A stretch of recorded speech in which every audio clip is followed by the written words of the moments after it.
ndonë se mungesa e respektit është në nivele shumë të larta nga studio aty për këtu ku jam unë, por kjo s'ka rëndësi, do mundohem që t'jap një përgjigje shumë me respekt, e para për ato pikat që po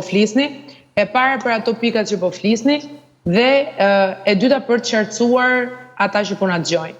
Për sa i përket Partisë Demokratike dhe qasjes së saj me protestën, përveç se janë mendoj me njëri tjetrin shumë të organizuar, nuk din ta suportojnë, mos ta suportojnë, nëse suportojnë si ta suportojnë se këta i nxjerrin jashtë, mirë më tani ta përfundojmë me që kjo duhet ishit të gëzuar, po që se këta janë të organizuar e kështu, ju duhet të gëzojni. Jo këta, jo, po flas tani për Partinë Demokratike, nuk po flas për protestuesit. Partia Demokratike, përsen të kanë thirrur ty, këte kanë thirrur për PD-n. Tha kolegu Shpar që kanë bërë kërkesë për mocione me debat lidhe me këtë protest. Ne arsyetojmë dhe gjykojmë që këta nuk kanë kurfar lidhe me këtë protest. As nuk e përfaqësojnë, as nuk janë organizator të saj, dhe në asnjë lloj mënyre janë përveç se duan po mos e bashkë keni ju kundër kësaj proteste. Dhe dua të citoj, të lutem, dua të citoj këtu. Nuk ka pretenduar njëri që jemi përfaqësues. Po na bëj eleksion se si mos për nuk jemi po, mos u mërzitë ti Sara, po bëj atë që bëre ti pak më parë. Nuk kemi pretenduar fare ti përfaqësues. Kemi thënë hajde debatojmë. Sara, dhe këtë debatin, vetëm një sekond për Sara.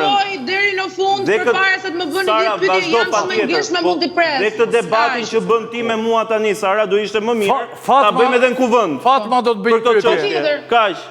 Po hajde bëni pranoni emocionin me debat pra për çështjen. Sara, Fatma ka një pyetje për ty. Jeni për ta bërë. Të lutem, përpara se të bëj pyetjen, të mbaroj serimin dhe të ma bëj po jo, po nuk po sqaron gjë tani dhe unë që kam shumë dëshirë të dëgjoj. Ti po më thua mua gjë të çuditshme. E ndalova unë. Po flet për Partinë Demokratike. Të lutem, po flas dhe po kam thirr këtë për Partinë Demokratike. Se nuk është miratuar kërkesa që ne ta çojmë në parlament këtë situatë ashtu si çdo parti demokratike ta çojë. Tani, këta vëmendjen mos t'ia marrin protestuesve, se siç thotë edhe një nga këta protestuesit, aktivist atje, Genti, që del dhe bën disa video dhe ai madje thotë që këta vinë atje, thotë këta të PD-s, marrin dhe kamerat me vete deputetët. Është gënjeshtër. Gjend provni, në mos gaboj. Është gënjeshtër.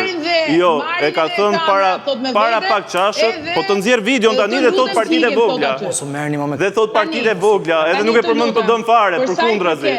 Nuk e përmend PD-n, por është mashtrim pra. Nuk e përmend PD-n fare. Sa i përket pikave, mirë, Belin se Partia Demokratike parti e vogël është tani, kështu që mos e merr. Pa merak ti se pa merak e vogël është. Pa merak çfarë? Pa merak se e vogël. Jo, po nuk shiko. Prandaj aty shiko. Tani, për sa i përket Zonjusha do të të bëj një pyetje. Për sa i përket pikave që thosh. Po pra, përsa i përket pikave, vetëm një moment, të dyja çështet ku ndal aktivistë më parë, edhe përsa i përket reformës zgjedhore, edhe përsa i përket financimit të partive politike në të, momentalisht e informoj se është një komision i posaçëm i ngritur në Kuvendin e Shqipërisë, i cili po gjykon pikërisht këtë.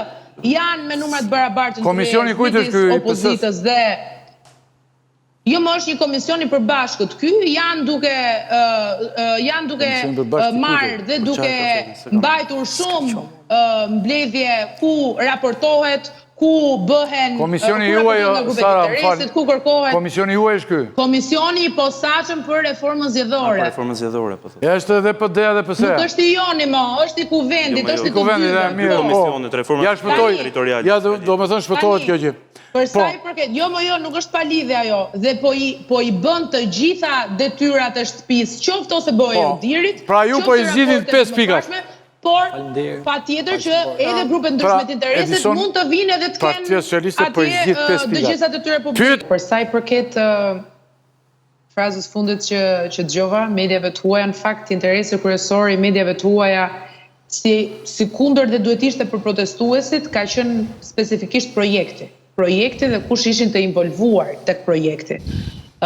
Kështu që për sa i përket kësaj çështje nuk mendoj se gjigantët mediatik CNN-i e kushdo qoftë ka interes madhor në lidhje me çështjet e brendshme të Shqipërisë, ajsa ka patjetër interes kur flitet për familjen Trump, kur flitet për një investim ku ata familjarisht mund t'jenë ose jo pjesë, dhe në fillim pati e vërtet një kuriozitet, sidomos nga mediat anti-presidentit Trump, dhe si që mund të keni vënë re këto kohët e fundit, ka një tërheqje të medias ndërkombëtare duke mos pasur një ekspozim të herpasershëm. Pyetja thelbësore këtu është ta duan largimin e Ramës.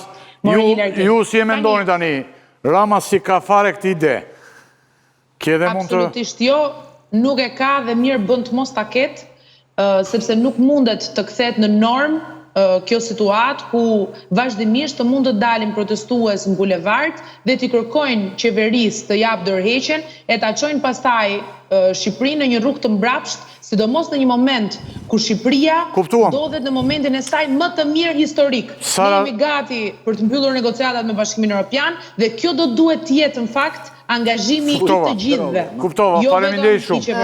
Kuptova, jo. Jo replik. Jo, opinion. Jo, po ju do të jepni, po ta mbyll me Belindin unë dhe ju dy, e mbyll me ju dy. Okej. Belind tani se shkon me mënyrën se si të falenderoj shumë, natën e mirë bashkë ose qëndro deri në momentin që ta mbyllim.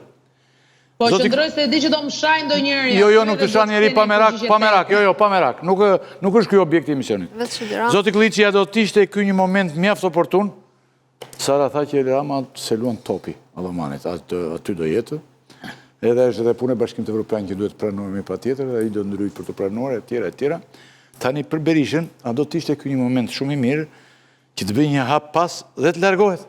Dhe kështu e lë dhe Edi Ramën vetëm përballë popullit. Edhe s'ka që bën fare. Atëherë, përgjigjen mbetet si peshku pa ujë.